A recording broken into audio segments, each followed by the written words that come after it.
నాకు ఎవరి మీద కోపం లేదు, మీ మీద అభిమానం ఉంది. అందుకే చెప్తున్నా, కుప్పం ఒక ప్రశాంతమైన ప్రాంతం అవునా కాదా అని మిమ్మల్ని అడుగుతున్నా.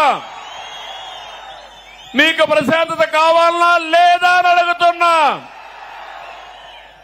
ఈ రోజు మీ తరపున ఈ యొక్క ఎన్టీఆర్ మెమోరియల్, ఎన్టీఆర్ విగ్రహం సాక్షిగా చెప్తున్నా, ఎవడైనా కుప్పంలో రౌడీజం చేశారో చేస్తారు. అదే కడపటి రోజు అవుతుంది, మీకు జాగ్రత్త. రౌడీజం గాని, గంజాయి గాని, అక్రమ వ్యాపారాలు గాని ఈ ప్రశాంతమైన పవిత్రమైన కుప్పంలో చేయడానికి వీలు లేదు. అందరూ ఏకగ్రీవంగా ఆమోదిస్తారా లేదా అని మిమ్మల్ని అడుగుతున్నా.